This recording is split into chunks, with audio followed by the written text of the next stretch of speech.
A reclusive Nigerian billionaire's life is upended when his quiet maid sleepwalks into his bedroom one night. Their unexpected encounter sparks a connection that challenges status, defies convention, and begins a most unlikely love story. Hello, bestie. Please stay with me as I unfold this interesting romantic story. If you enjoy the story, please support us by subscribing to this channel and hit the notification button for more. Thank you. Grab your popcorn, sit back, relax, and enjoy this story. The mansion didn't just employ staff. It absorbed them. They became extensions of its silent machinery. The gardener a pair of hands that manicured the hedges. The chauffeur a presence behind a steering wheel. The security guards moving shadows against the electric fence. Among them, Aisha Okafor was the quietest ghost. At 24, she possessed a stillness that felt both ancient and deeply thoughtful. Her eyes, the color of rich, fertile earth, missed little. They took in the impossible gleam of the marble floors, the intimidating grandeur of the abstract art on the walls, and the sheer, echoing vastness of the space. To her, it was less a home and more a museum, a monument to a wealth so vast it became impersonal. Her day began before the Lego sun could properly crest the horizon. She would rise from the narrow, comfortable bed in her small, clean room in the staff quarters, a world away from the master wing. She'd say a quick prayer of thanks, her voice a soft murmur in the quiet, then dress in her simple, starched uniform, a light blue dress with a white apron. It was crisp, impersonal, a costume that helped her play her part. Her first task was the main living area. She moved with an efficient, practiced grace, her rubber-soled shoes making no sound on the cool stone. She dusted surfaces that already gleamed, arranged magazines that were never read, and plumped cushions that showed no impression of ever having been sat on. She worked not just with her hands, but with a deep, ingrained sense of duty. This job was a lifeline, a thread connecting her to her family in their small village outside Enugu. Every naira she saved was a brick in the foundation of her younger siblings' futures, a relief for her mother's weary shoulders. The weight of that responsibility was a constant, quiet companion.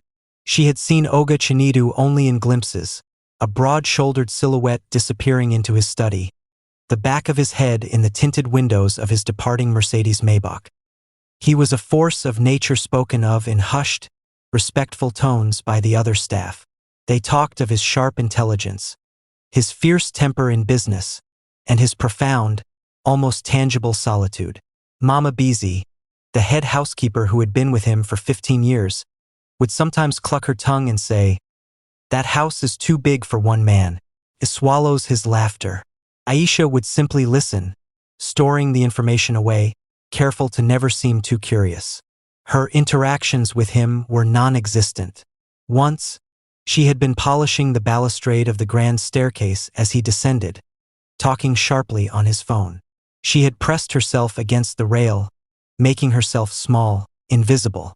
He had passed without a glance, his attention focused on a deal worth millions. She had exhaled a breath she didn't realize she'd been holding, the scent of his expensive cologne lingering in his wake. A mix of sandalwood and something sharp, like ozone after a storm. It was the closest she had ever been to him. In the solitude of her work, her mind would wander. She dreamed of more than this. She had a secondary school diploma, tucked carefully away in her small metal trunk, and a hunger for knowledge that her circumstances could not satisfy. She imagined going to university, studying business or literature. She would picture herself not in a maid's uniform, but in smart clothes, carrying books, her voice contributing to conversations that mattered. They were fragile dreams, but she held onto them tightly, precious jewels in the quiet monotony of her days. She was a paradox within the cold walls, a woman of vibrant inner life performing a role of absolute external neutrality. She was the quietest ghost in the mansion, but within her beat the heart of a queen in waiting, patiently biding her time, unaware that the tides of fate were already shifting, preparing to sweep her from the shadows and into the very center of the light. The fury of the rain had finally spent itself. For hours, it had hammered against the mansion's windows with a violence that felt personal, a torrential assault on the building's serene impenetrability. Now all that remained was a dripping, whispering quiet, a world washed clean and holding its breath. Inside his study, Chinedu Okonkwo was an island of light in the sleeping house. The cognac in his glass glowed amber, a small sun in the dim room. Before him, twin monitors scrolled with the relentless, indifferent numbers of the Asian markets. This was his ritual, his nightly wrestling match with the specter of rest. Sleep was a fickle business partner, one he often chose to ignore. The silence of the mansion, so absolute it had a texture and weight, was usually his to command. Tonight, however, it felt different. The storm had left a charge in the air, a lingering static that his expensive soundproofing couldn't quite mute. It was in this hyper-aware state that he heard it.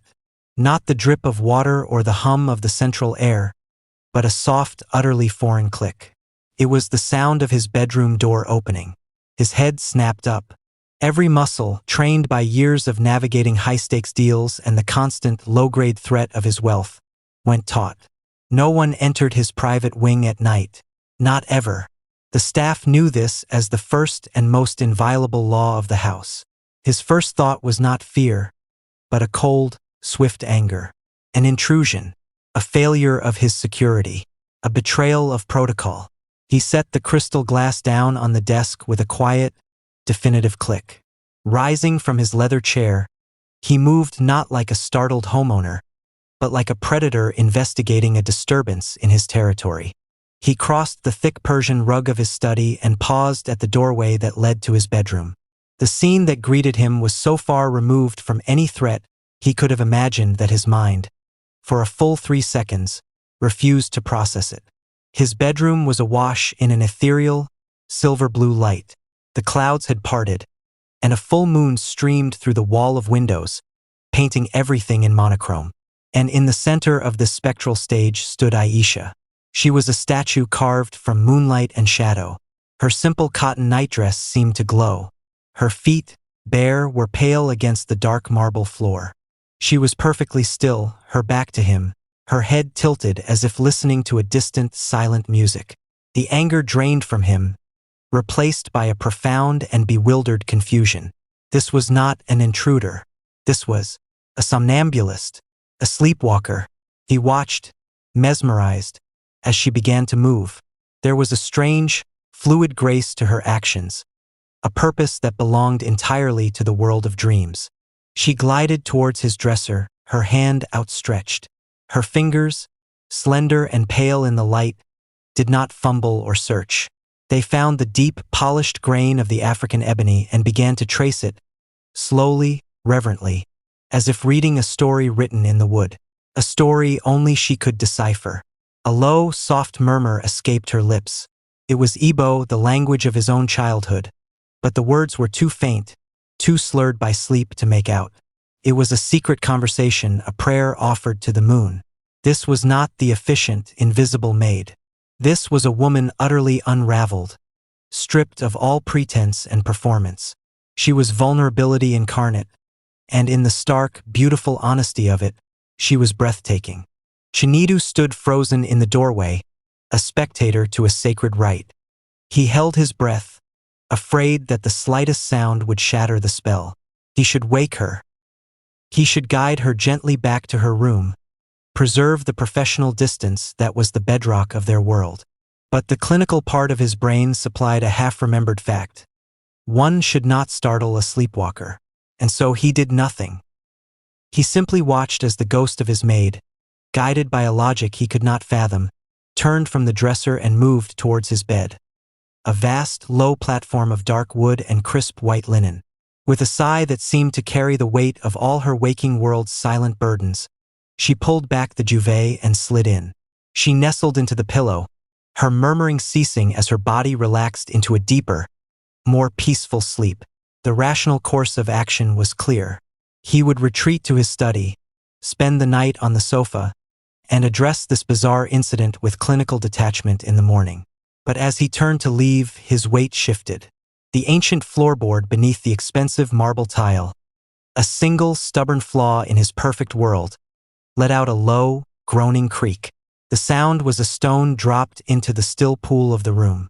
In the bed, Aisha stirred. Her body tensed. Her eyelids fluttered, then opened. The vacant, moonstruck gaze was gone, replaced by a dawning, horrifying awareness. The world snapped back into focus with a brutal, searing clarity. One moment, Aisha was adrift in a comforting dream of her mother's kitchen. The smell of burning firewood and simmering ogbono soup thick in the air. The next, the dream evaporated, and the cold, unfamiliar reality of a vast, moon-drenched room rushed in to replace it. The sheets were too soft. The scent in the air was not soup but a sophisticated, masculine blend of sandalwood and citrus, and the ceiling soaring above her was not the low, familiar concrete of her quarters. Panic, cold and immediate, flooded her veins. She shot upright, the duvet, a cloud of Egyptian cotton, clutched to her chest like a shield. Her heart hammered against her ribs, a frantic drumbeat of pure terror. Her eyes, wide and disoriented, darted around the room, taking in the monumental furniture, the panoramic windows, the stark, expensive art on the walls. This was Olga Chinita's bedroom. How? The question screamed in her mind, followed by a worse one. How long? Her gaze, wild and searching, landed on the doorway. A tall, broad-shouldered silhouette stood there, backlit by the soft glow from the study. She didn't need to see his face to know who it was. The sheer, imposing presence was unmistakable. Olga! The word tore from her throat, a strangled, breathy sound that was more gasp than spoken word. She scrambled backward, her legs tangling in the slick sheets, nearly pitching her onto the floor. I don't. How did I? Her mind, scrambling for a foothold, could only conjure the most catastrophic conclusion. She had been sleepwalking. A curse she thought shed outgrown in childhood had returned to humiliate and destroy her. The stories of his temper, his demand for perfection, his impatience, all of them crashed down upon her. "Please, sir," she begged, her voice trembling, laced with a desperation that was visceral. She pushed herself off the bed, standing on shaky legs, wanting to make herself small, to disappear into the marble floor. "I beg, don't sack me. I don't know what happened." Tears, hot and shame-filled, welled in her eyes, blurring the intimidating figure in the doorway. This was more than a job loss. It was a profound, inexplicable transgression.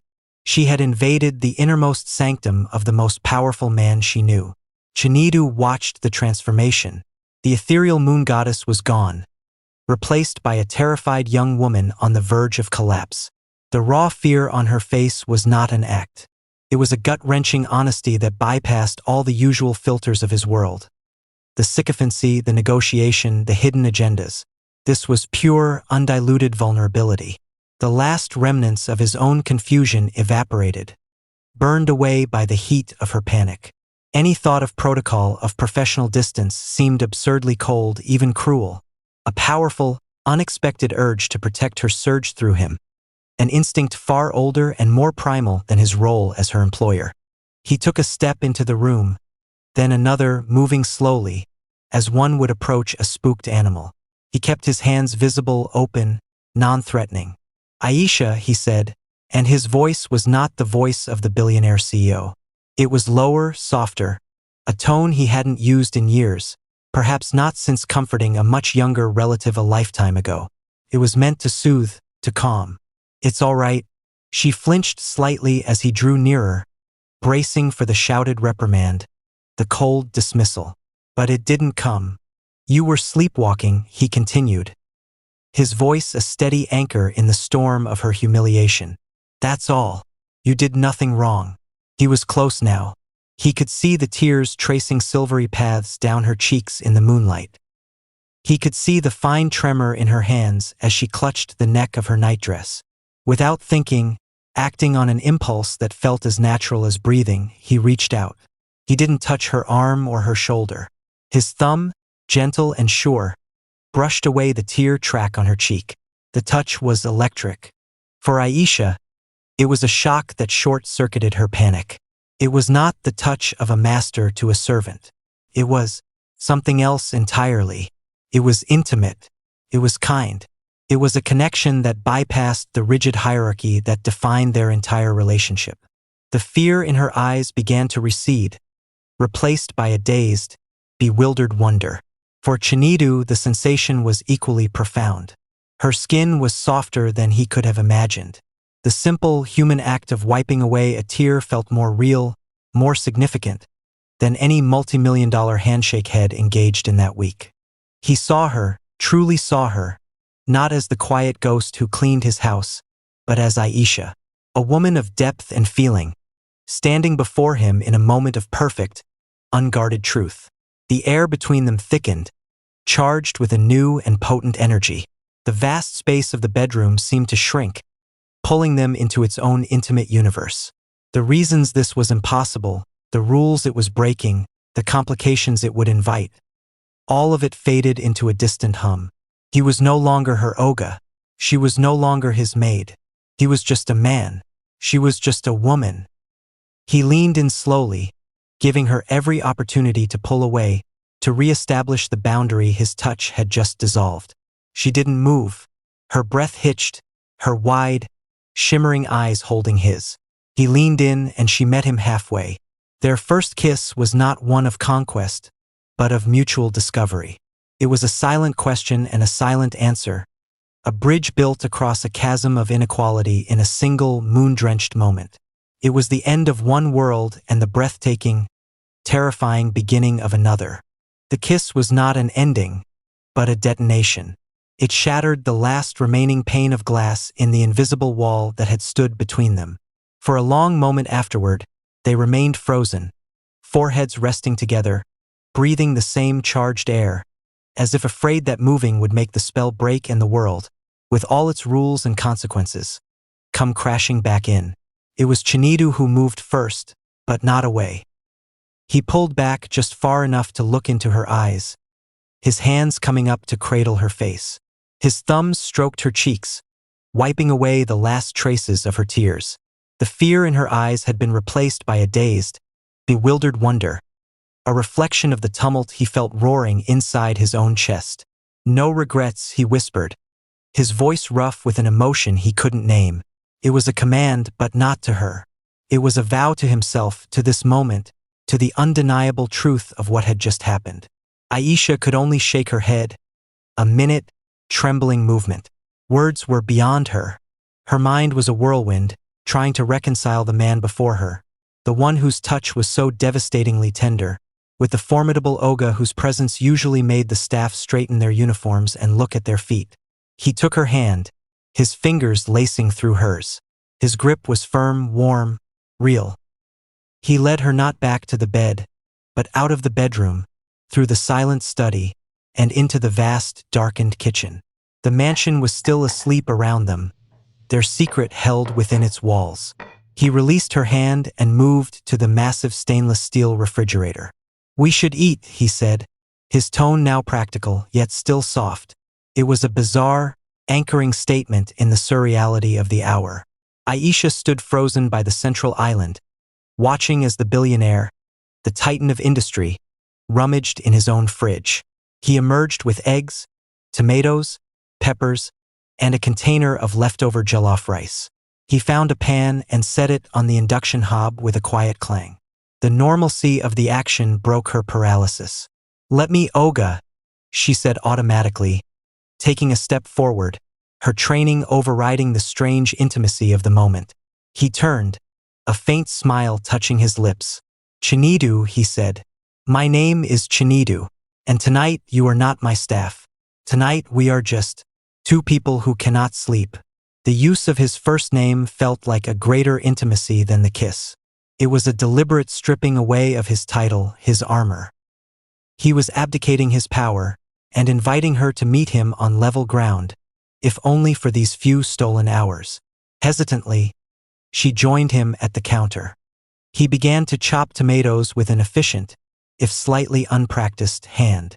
She took up a knife and started on the peppers, their movements falling into a silent, coordinated rhythm.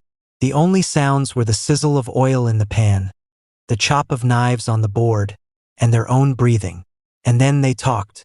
He asked about her family, and she told him about Enugu, about her mother's petty trading, her brother's hope to go to university, her sister's skill with hair. She spoke without the filter of an employee, with pride and love and worry. In return, he spoke of his own childhood, not in the glossy terms of a corporate biography, but the real memories. Climbing mango trees, the strictness of his father, the loneliness of being sent away to school in England.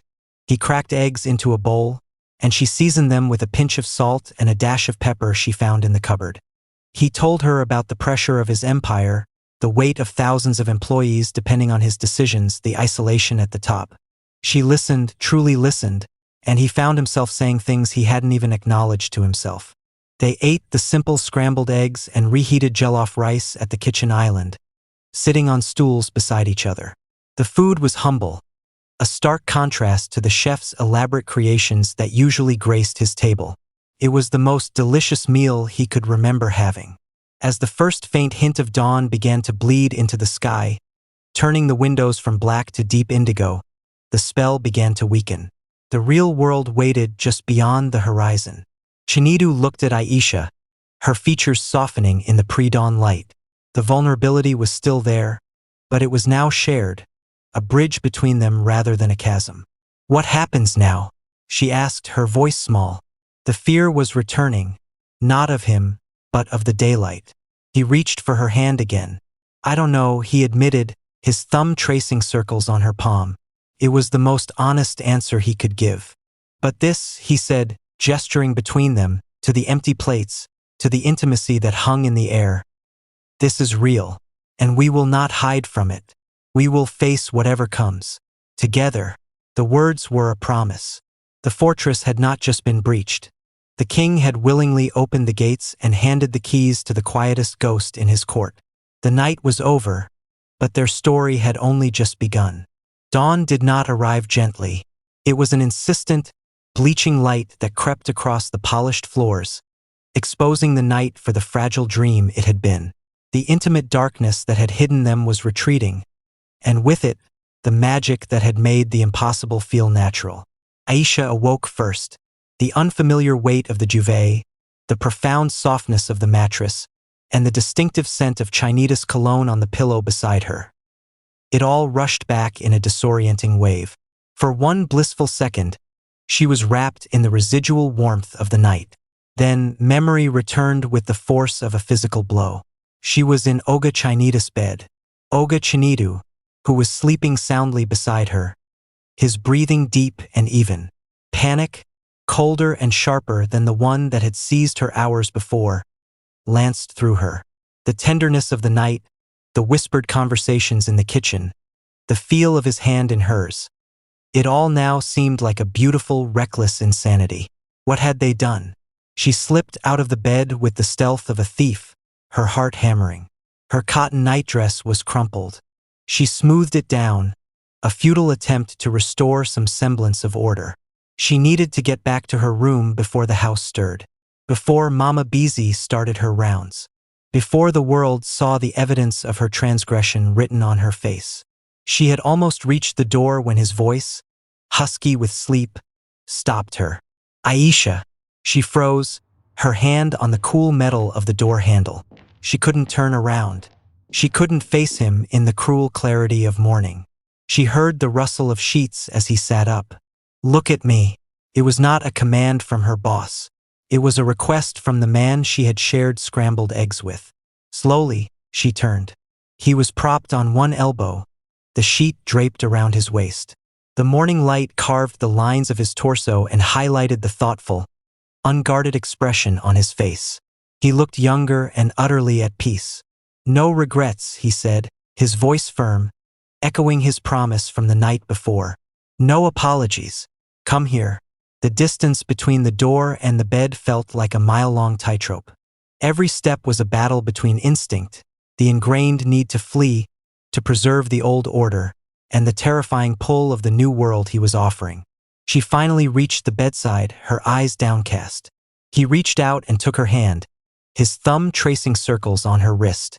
"This is not a mistake," he said, his gaze intense. "Do you understand me? What happened last night? It was real. But today," she whispered, her voice barely audible. The staff. Everyone. Let me worry about today, he said. He swung his legs out of bed, pulling on a robe. The act of dressing, however casually, reintroduced a sliver of formality, but his next words dissolved it. I'm not hungry for chef's eggs, but I would eat with you again. The invitation was clear. It was a continuation, a confirmation. In the kitchen, the evidence of their nighttime confession was still there. 2 empty plates sitting in the sink, 2 glasses by the tap.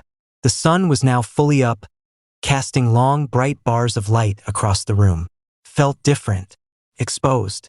Aisha moved automatically to clean up, but Chinedu stopped her with a light touch on her arm. Leave it, he said. He went to the fruit bowl and picked out 2 apples, handing one to her. He leaned against the counter, biting into his own.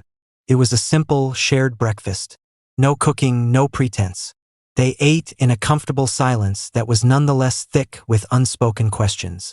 The easy intimacy of the night was still there, but it was now tempered by the reality of the day ahead.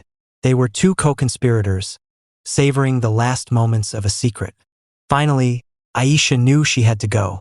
The house would soon be awake. I should, she began, gesturing vaguely toward the staff quarters. He nodded, understanding. He didn't try to stop her. He simply walked her to the interior door that separated their 2 worlds. Today will be different, he said, his hand on the doorframe, blocking her path just for a moment longer. But different does not mean bad. Go. I will see you. Later. He stressed the word see, imbuing it with a new, private meaning. Aisha slipped through the door and into the silent, utilitarian hallway of the staff wing. The transition was jarring. The air was different here, smaller, plainer. She hurried to her room and closed the door, leaning against it, the apple still in her hand. She could hear the faint sounds of the mansion coming to life. A pipe groaning, a distant door closing. The world was waking up, oblivious to the earthquake that had rearranged her life. She looked down at the apple, then at her small, familiar room. Everything was the same, yet nothing was. She had crossed over and returned, and she was no longer the quiet ghost. She was a woman with a secret, standing on the precipice of a future that was terrifying, exhilarating, and utterly, completely unknown. The morning after had arrived, and with it, the first day of the rest of their story.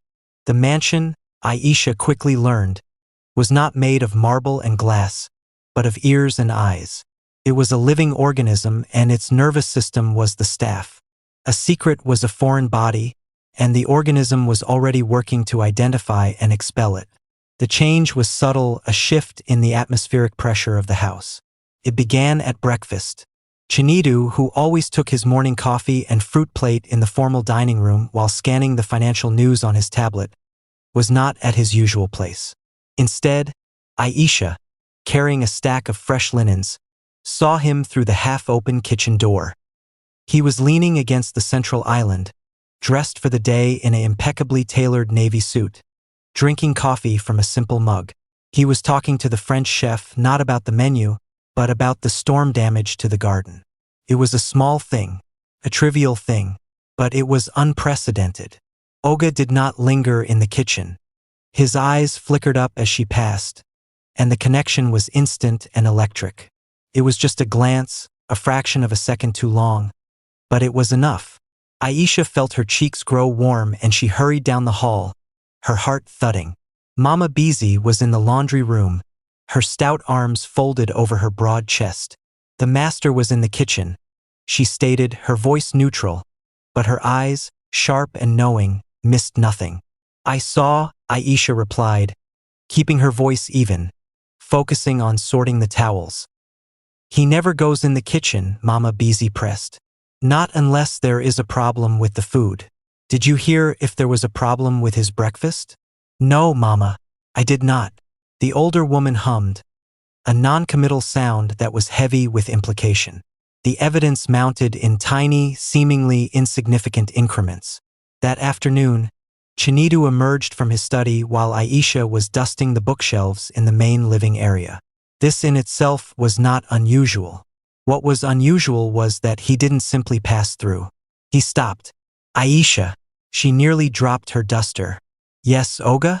The formal title felt like ash in her mouth after the intimacy of Chinidu.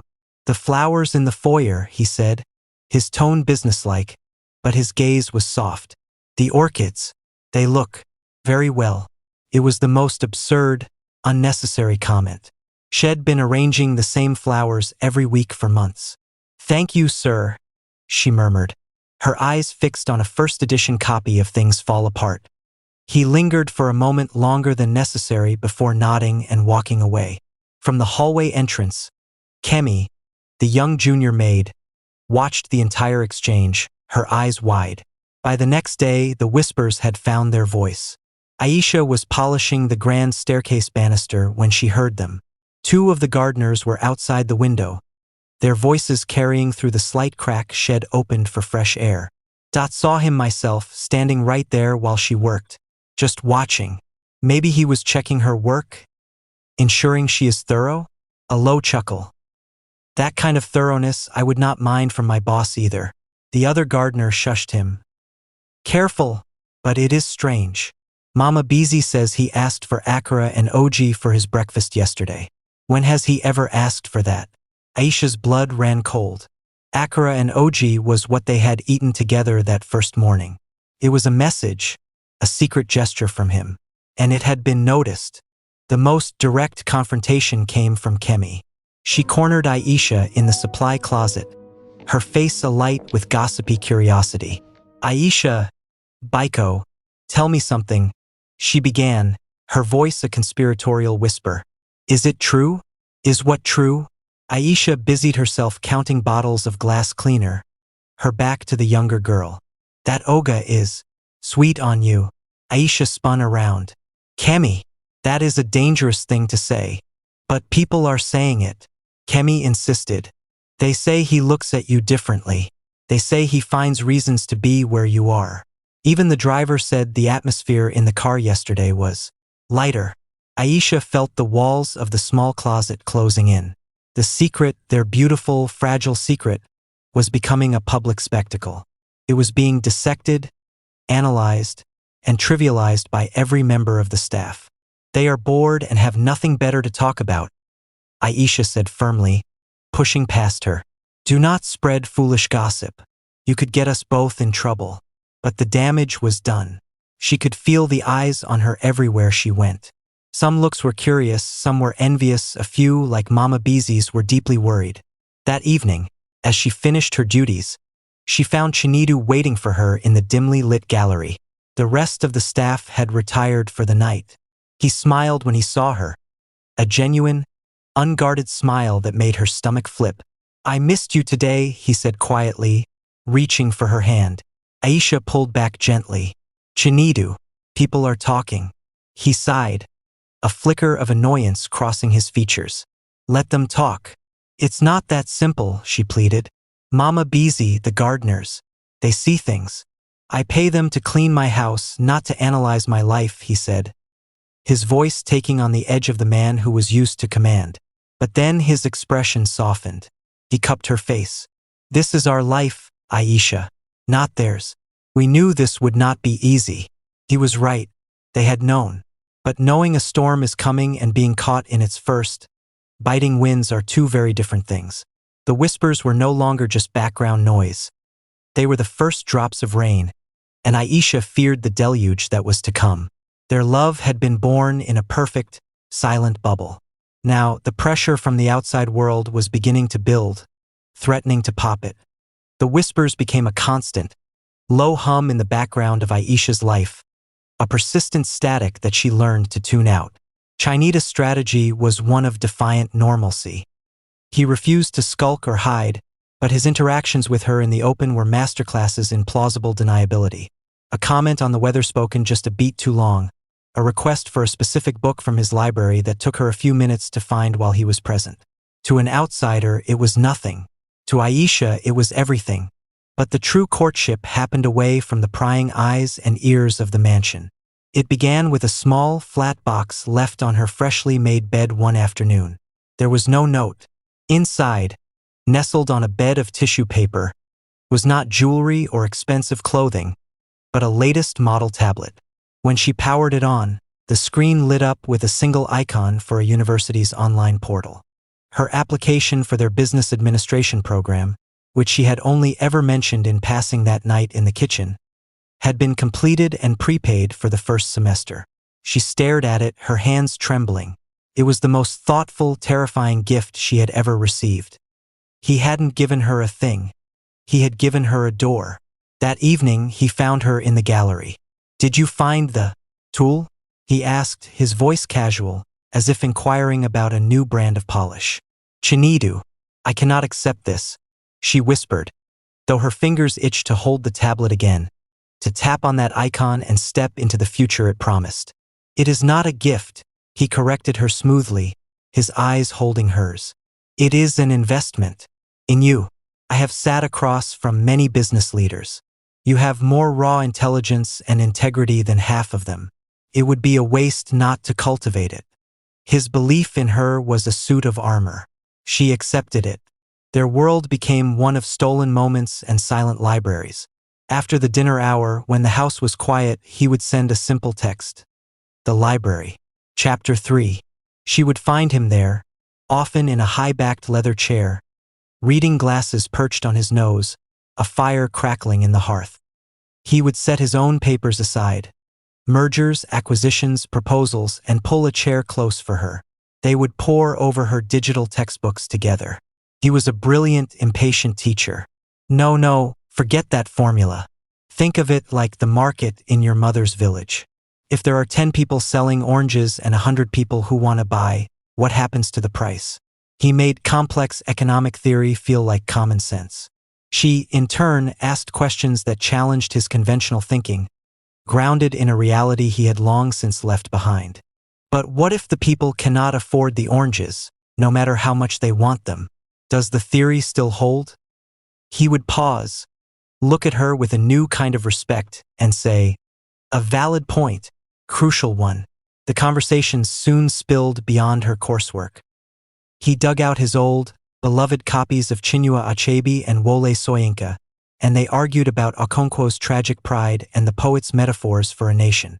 She introduced him to the vibrant, pulsing world of contemporary Nigerian music that played on her small radio, and he, to her astonishment, could be persuaded to debate the lyrical merits of Burna Boy versus Fireboy DML. One night, she confessed her secret love for poetry, scribbling verses in a small notebook she kept hidden. The next day, a beautiful leather-bound journal and a fountain pen appeared on her bed. "Every queen needs her chronicle," he said simply when she thanked him. He was courting her mind. He was seducing her spirit. With every discussion, every shared silence over a page of text, every time he listened to her opinion with genuine interest, the physical attraction that had sparked their connection was forged into something stronger, more durable. Intellectual companionship and deep, abiding respect. She was no longer the maid he was fascinated with. She was the woman he was building a universe with, one book, one idea, one shared laugh at a time. They were creating a private language, a world of references and jokes that existed only for them, hidden in plain sight within the grand, silent walls of the mansion.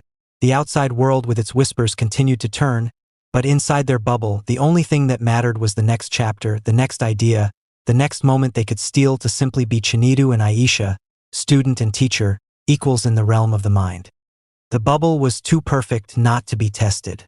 The first major assault came not from the whispering staff, but from the inner sanctum of Chinida's world, his oldest friend and business partner, Tund Adebayo.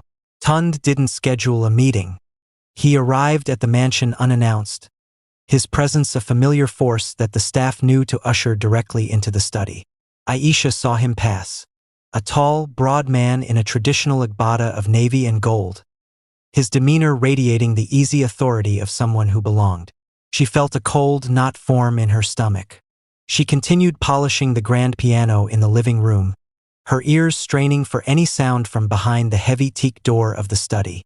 Inside, the air was thick with expensive cognac and tension. "A maid, Chinidu?" Tun's voice was a low rumble, devoid of its usual warmth. He didn't sit. He stood before Chinida's desk, a monument of disapproval. Have you completely lost your senses? Or has that giant head of yours finally been turned by a pretty face in a uniform? Chinedu remained seated, his posture deceptively relaxed. He swirled the cognac in his glass. Be careful, Tund. I should be careful? Tund let out a short, humorless laugh. You are playing with fire. The board, the investors, they look to you as a pillar of judgment and stability. This is a scandal waiting to happen. They will say you are reckless. They will say you are thinking with your... Finish that sentence. Chinedu cut in, his voice dropping to a dangerous calm. And we will have a problem that has nothing to do with my personal life. Tund leaned forward, planting his hands on the desk. This is not just your personal life, my friend. This is your reputation. This is our business. What do you think will happen when this gets out? And it will get out. The staff is already talking. My own driver heard whispers at the gate. Then let them talk, Chinedu said, though a muscle twitched in his jaw. He had underestimated how quickly the gossip had spread beyond the house. She is a gold digger, Chinedu. It is the oldest story in the book. She sees your wealth and she sees her chance. You do not know her. The words were quiet but carried the weight of absolute conviction. I know the type, Tund insisted, his voice rising. They are all the same. They offer sweetness and sympathy and empty pretty words. And before you know it, they own half your assets and have a story about abuse sold to the highest bidder. Chinedu stood up abruptly, his chair scraping against the floor. The two men, once brothers, now stood squared off against each other. Her name, Chinedu said, his voice cold and precise, is Aisha. And she is more of a woman than any of the socialites and heiresses your wife parades before me. She has more integrity in her little finger than most of the men in our boardroom. She is not for your dissection or your disapproval. This conversation is over. The finality in his tone was unmistakable. Tund stared at him, seeing a stubbornness he had never encountered before. It wasn't the stubbornness of a business negotiation. It was the absolute, unshakable conviction of a man in love. He shook his head slowly, a look of profound disappointment replacing his anger. You are making a mistake that will cost you, Chinedu, and it pains me to stand by and watch it happen. Without another word, Tund turned and left the study, slamming the door shut behind him. The sound echoed through the silent house like a gunshot. Aisha jumped at the noise. She saw Tund stride through the living room, his face like a thundercloud, and vanish out the front door. A few minutes later, Chinedu emerged. His expression was grim, but it softened when he saw her. He walked over to the piano. You heard, he stated. It wasn't a question. Some of it, she admitted, her voice small. The words gold digger and scandal echoed in her mind. He placed a hand on the polished wood of the piano, next to hers. Tund is a traditionalist. He sees the world in columns of profit and loss, risk and reward. And he is not wrong, Aisha said, her eyes glistening. I am a risk. To your business. To your name. Chinedu turned her to face him, his gaze intense. Listen to me. The world is full of people who will only see the surface. They will see a billionaire and a maid. They will invent their stories. But I see you, Aisha. I see your mind, your heart, your strength. That is the only reality I am interested in. He was asking her to share his reality, to stand with him against the tide of outside opinion. The weight of it was terrifying. Later that day, Mama Beezy found her folding linens in the laundry room. The older woman closed the door softly behind her. Omo me, my child, she began, her voice laden with a wisdom born from decades of service. I have worked in many big houses. I have seen many things.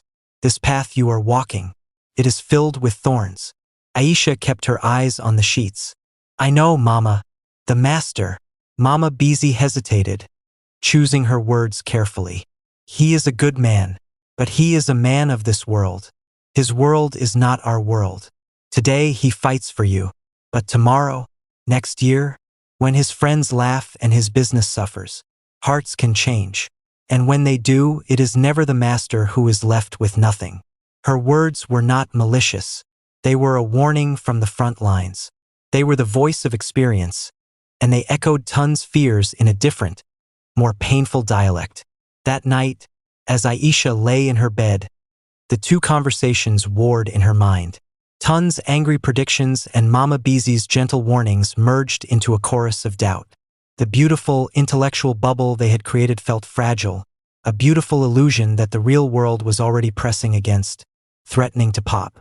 The first storm had arrived, and it had left her shaken, wondering if their love was strong enough to weather the hurricanes that were still to come. The warnings from Tund and Mama Beezy festered in Aisha's mind, morphing from words into a pervasive sense of dread. The mansion, once a place of secret joy, now felt like a gilded cage whose walls were closing in, inscribed with the judgments of others. Every whispered conversation between staff members felt like it was about her. Every glance felt like a verdict. The weight of it became a physical pressure on her chest. She saw the future Tund predicted, the scandal headlines, the boardroom mutiny. She felt the truth in Mama Beezy's warning, the devastating loneliness of being cast aside when a great man's fancy changed. Her love for Chinedu was real, but was it strong enough to dismantle the entire world he had built? And if it wasn't, would she survive the collapse?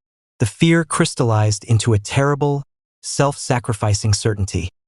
She loved him too much to be the reason he lost everything. She began to pull away. It was subtle at first.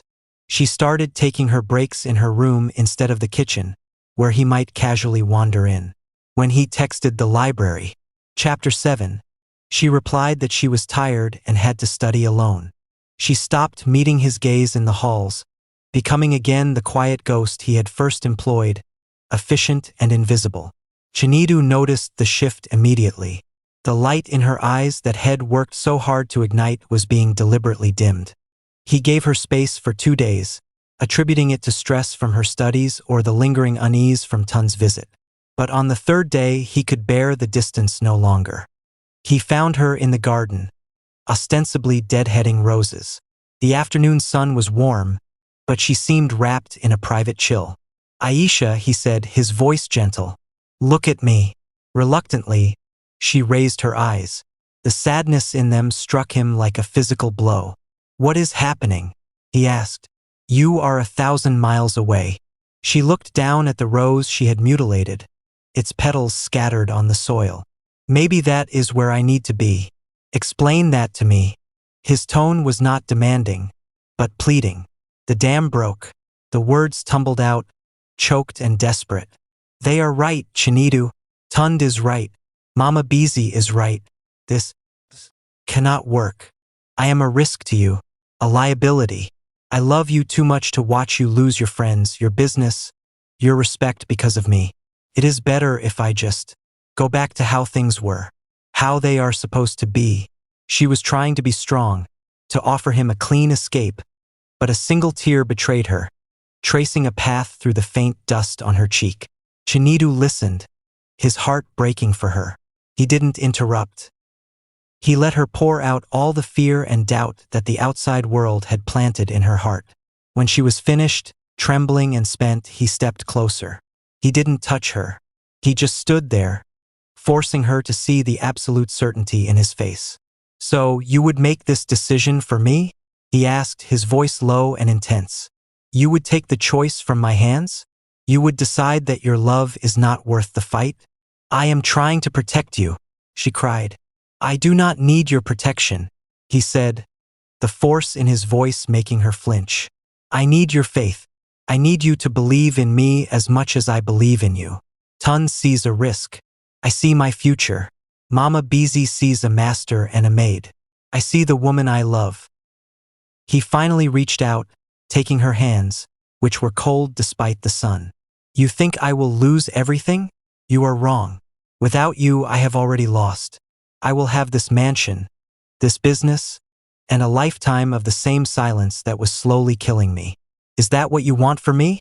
Is that what you call protection?" His words dismantled her resolve brick by brick. He wasn't a naive man blinded by passion. He was a strategist who had assessed the variables and concluded she was worth any cost. "I am afraid," she whispered, her voice barely a breath. "I am too," he admitted, shocking her. I am terrified of losing you, so let us be afraid together. But let us not run. Fight with me, Aisha. Stay. Later that evening, he came to her room. He found her sitting on the edge of her narrow bed, a small, open suitcase beside her. She wasn't packing. She was just staring into it, as if looking at the ghost of the life she had been prepared to return to. He stood in the doorway, his broad frame filling the space. His heart clenched at the sight. The humble room, the small suitcase, the profound sadness on the face of the woman who held his entire future in her hands. Aisha, he said softly. She looked up, her eyes red-rimmed but clear. He didn't move to enter. He simply extended his hand, palm up, an invitation. It was a question. It was a promise. She looked from his face to his outstretched hand, then to the empty suitcase. She saw the two paths before her, one of certain safety and profound loneliness, the other of terrifying uncertainty and unimaginable love. With a shuddering breath, she reached out and placed her hand in his. His fingers closed around hers, warm and strong and sure. He didn't pull her to him. He just held her hand, anchoring her to him, to them, to the choice they had just made together. She leaned forward and slowly closed the lid of the suitcase. The click of the latch was the sound of a door closing on her old life. When she looked back at him, the doubt was gone from her eyes, replaced by a hard one, fierce determination. The test of faith was over. They had passed. Together. The ultimate test was not the boardroom or the gossip columns. It was a Sunday lunch in Abuja. Chinita's mother, Nena Okonkwo, was the undisputed matriarch of the family, a woman who wielded social power with the same sharp precision her son wielded economic power. Her approval was a fortress, and Aisha felt like a lone soldier approaching its gates with a paper shield. The car ride was silent. Chinidu drove his own Range Rover, a small act of privacy. He reached over and took her hand, which was cold and clammy in his. Remember, he said, his voice calm. She is just a woman. She likes Ofensala and old high-life music. She is not a dragon. She breathes fire though, yes? Aisha replied, her attempt at a joke falling flat. He squeezed her hand. She breathes judgment. But I will be there. You are not facing her alone. Nena Okonkwo's house was not a mansion of glass and steel, but a sprawling compound of classic design, all warm sandstone and lush, manicured gardens. It spoke of old money, tradition, and unshakable roots. The matriarch received them in a sitting room filled with ancestral masks, family photographs, and the faint, sweet scent of potpourri. She was a tall, regal woman in her late 60s, dressed in an exquisite Ankara wrapper and blouse. Her eyes, the same sharp, intelligent eyes as her son's, swept over Aisha in one swift, appraising glance. "Eneniem," Chinidu said, leaning down to kiss her cheek. "You look well." "Chinidu," she said, her voice cool and measured. Her attention remained on Aisha. "And you must be the young woman I have been hearing about." "Good afternoon, Ma," Aisha said, her voice thankfully steady. She dipped into a slight, respectful curtsy. "Thank you for having me in your home. It is very beautiful." Nena's smile was a thin, polite line. "It is a family home, built on tradition. Please sit." The interrogation began over glasses of zobo juice. It was masterfully conducted under the guise of polite conversation. "So, Aisha," Nena began, sipping her drink. "Chinidu tells me you are from Enugu. What does your family do there?" It was a simple question loaded with landmines. "What does your father do?" was the unspoken query, a classic marker of status. "My mother is a trader," Ma Aisha replied, meeting her gaze. "She sells textiles in the Ogbit main market. My father passed when I was young." "I see," Nena said, her expression unreadable. "A strong woman to raise a family alone. And you work for my son?" The emphasis on work for was deliberate, reinforcing the hierarchy. "I did," Ma Aisha said, choosing her words with care. "I was a member of his household staff." "And what did you do before that?" "University. I finished secondary school, Ma. I am currently taking online courses in business administration." She felt Chinita's supportive presence beside her, a steady warmth. Online courses, Nena repeated, as if examining a curious artifact. How modern. Lunch was a silent, tense affair. Nena held court, directing questions about business to Chinidu, pointedly excluding Aisha from the conversation. Aisha kept her back straight, her manners impeccable, eating the delicious ofensala and pounded yam as if it were ash in her mouth. The turning point came as dessert was served. Nena, perhaps feeling she had made her point, turned to Aisha with a condescending smile. I hope you are not overwhelmed, my dear. This must all be very different for you. Something in Aisha snapped. It wasn't anger, but a surge of pure, defiant pride. She was not ashamed of who she was or where she came from. She set her fork down gently and looked Nena directly in the eye. It is different, Ma, she agreed, her voice clear and calm. But the values here are not unfamiliar. Respect for family, the importance of hard work, the strength of a mother. My own mother, with her stall in the market, taught me these same things. The setting is different, but the lessons are the same. I believe that is what matters. A stunned silence fell over the table. Chinidu, who had been ready to jump to her defense, slowly leaned back in his chair, a look of awe on his face. Nena Okonkwo stared at Aisha. The condescending smile was gone. For the first time, she was not looking at a category. The maid, the gold digger, the unsophisticated girl. She was looking at a person, a woman of intelligence, composure, and surprising grit. The matriarch's expression did not soften into warmth. That was too much to ask. But the icy disapproval thawed into something else. A grudging, formidable respect. Indeed, Nena said finally, her tone neutral. One's character is not determined by one's address. It was not a blessing, but it was a ceasefire. On the drive back to Lagos, Chinidu was quiet for a long time. Then he said, "You were magnificent." Aisha, exhausted from the emotional ordeal, leaned her head against the window. She hates me. No, Chinidu corrected, a hint of a smile in his voice. My mother does not waste her energy on people she hates. She was testing you, and you, my love, passed. You did not cower. You did not flatter. You stood your ground with respect and intelligence. You forced her to see you. He reached for her hand again. This time, hers was warm. It will not be easy with her, he admitted. But you have earned her attention. And from my mother, that is the first and most crucial step. They had faced the dragon in her den, and they had emerged not unscathed, but undefeated. Aisha had held her ground not as a maid, but as a future partner. The fortress gates had not swung open wide, but they were no longer locked shut. The fragile, hard-won peace they had carved out was shattered by a single, salacious headline on a popular Lagos society blog. Gist lag. Billionaire Okonkwo's maid-turned-mistress. Inside the Ikoyi mansion's domestic drama. Beneath the headline was a slightly blurred, long-lens photo of Chinidu and Aisha standing close together in the gallery, his hand on her arm.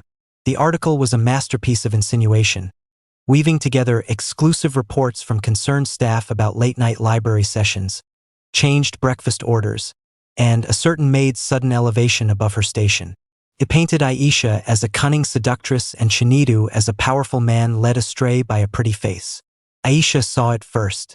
Kemi, her face pale with a mix of horror and excitement, had shoved her phone in her face in the laundry room. Aisha, look! The words swam before her eyes. Gold digger, domestic drama, questions raised about Okonkwo's judgment. She felt the blood drain from her face, the room tilting on its axis. The whispers were no longer confined to the mansion. They had been blasted to the entire world. Within the hour, the mansion's intercom was buzzing incessantly. The security team reported a handful of photographers already gathering like vultures at the main gate. Chinita's personal phone began to ring off the hook. First Tund, then board members, then a stream of journalists whose numbers he didn't recognize. He stood in his study, watching the small crowd at his gates through the security monitor, his expression a thundercloud. Aisha stood in the doorway, looking utterly shattered. "I told you," she whispered, her voice hollow. "I told you this would happen." Before Chinidu could respond, his assistant's line rang. He put it on speaker. "Sir, the Business Daily is on the line. They are preparing a piece on corporate governance and are asking for a comment on the blog story." This was it. The moment Tund had warned him about. The scandal was leaping from the gossip columns to the business section, threatening the very foundation of his professional reputation. Aisha wrapped her arms around herself. "You have to say something. You have to deny it. Tell them I was just helping with research. Anything." Chinidu looked from her terrified face to the image of the photographers on the monitor. He saw the path of denial, the easy lies he could tell to make it all go away. He could throw her to the wolves, and his world would right itself. The thought lasted only a second. It filled him with a revulsion deeper than any fear of scandal. He walked over to Aisha and took her hands, forcing her to look at him.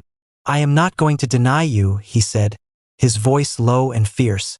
"I am not going to hide you. If we do that now, we will be doing it forever."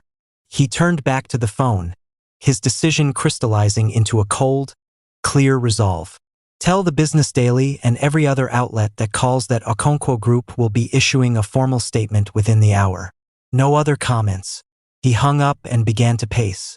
"Get me Adejua on the line," he barked to his assistant, referring to his sharp-tongued, brilliant PR head. "Chinidu, what are you doing?" Aisha asked, alarmed.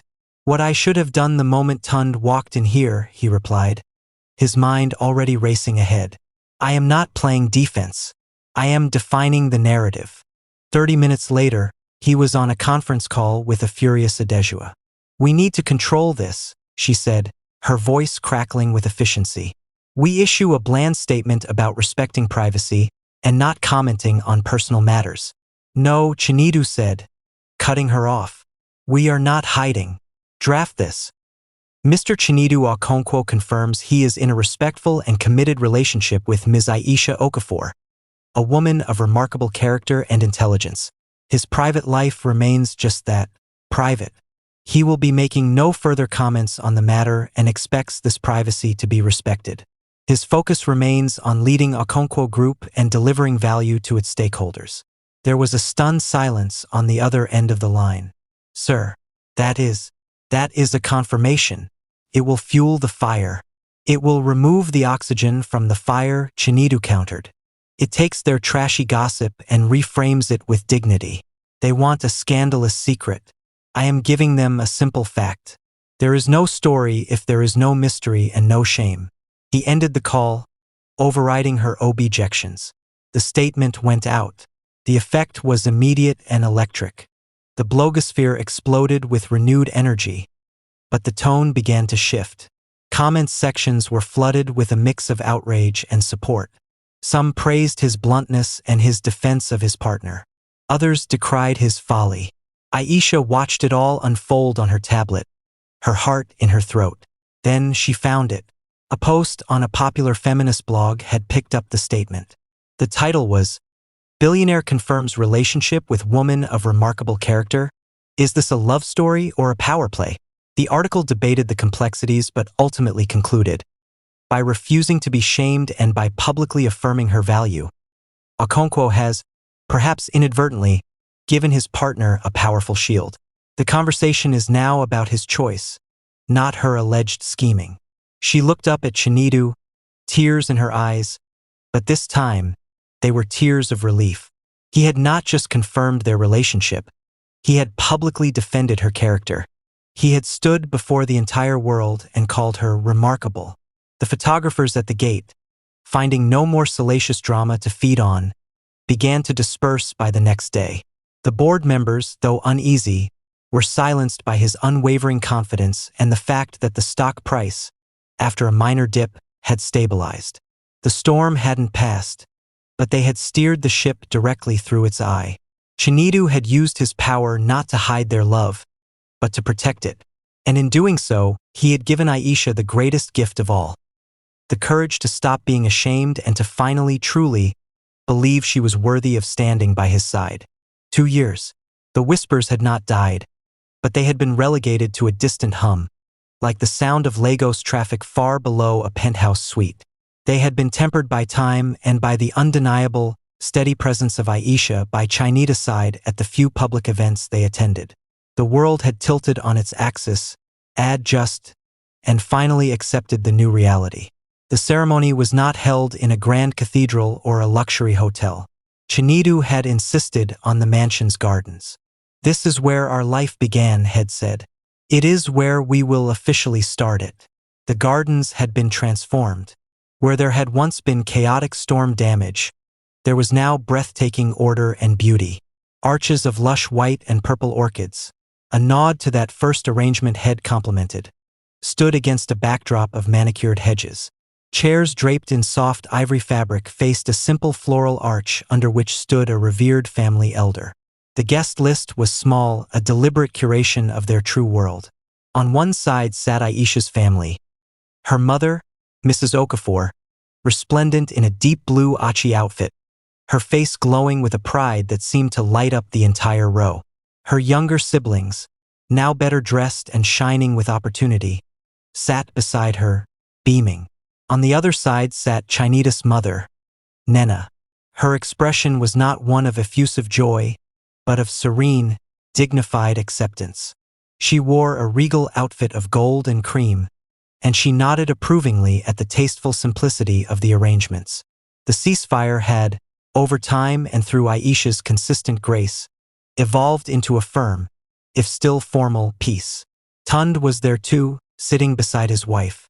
He had offered Chinidu a gruff, heartfelt apology months earlier, admitting he had been wrong. His presence was a testament to healed fractures. Even Mama Bizi, wearing a magnificent new gelly, wiped a happy tear from her eye, her fears for her child finally put to rest. The music began. It was not a traditional processional, but a gentle, contemporary highlife song that was both joyful and profound. All heads turned. And there was Aisha. She did not walk down the aisle alone. She was escorted by her younger brother, whose chest swelled with pride. But all eyes were on her. She had foregone a European white gown for a stunning, custom-made outfit of ivory George fabric. The style was a modern take on the traditional Igbo bridal wear, an elegant, floor-length gown with intricate gold embroidery that depicted intertwining vines and abstract patterns, symbolizing growth and unity. Her gelly was a masterpiece, shaped like a soft crown. She looked every bit the Queen Chinidu had always told her she was: elegant, powerful, and radiantly, authentically herself. Chinidu waited for her under the arch, his heart in his eyes. He looked more handsome than ever in a rich, cream-colored agbada embroidered with the same gold thread as her dress. The stern billionaire was gone. In his place stood a man filled with a profound, unwavering love. As Aisha reached him, he took both her hands, his thumbs stroking her knuckles in their old, familiar gesture. The elder began to speak, not just of the union of two people, but of the merging of two worlds, of respect, resilience, and the courage to choose love above all else. When it was time for their vows, they did not recite traditional words. Chinidu spoke first, his voice strong and clear, carrying to every corner of the garden. "Aisha," he began, "you walked into my life and into my heart on a path of moonlight. You taught a man who thought he knew everything about value, about truth, and about the courage it takes to be truly seen. My love for you is not a choice I made, but a truth I discovered. I vow to spend every day of my life ensuring you never doubt that truth." Aisha's eyes shone with tears of joy as she replied, her voice steady and sure. "Chinidu, you saw the woman I was, and you believed in the woman I could become. You did not just give me your love. You gave me my own wings. I vow to stand by you, to challenge you, to build with you, and to love you with a fierceness that will last forever." They exchanged simple, platinum bands, a symbol of a love that needed no flashy adornment. "By the power vested in me, and before your families and loved ones," the elder proclaimed, "I now pronounce you husband and wife." Chinidu needed no invitation. He cupped her face, the way he had that first morning, and kissed her. It was not a kiss of passion, but of promise. of homecoming. As they turned to face their guests, cheers erupting around them, the setting sun casting a golden glow over everything, the mansion stood behind them. It was no longer a gilded cage of silence and isolation. It was no longer a fortress to be breached. It was simply a home, their home, filled not with echoes, but with the music of laughter, the warmth of family, and the profound, enduring promise of a love that had begun with a single moonlit step. Their forever had officially begun.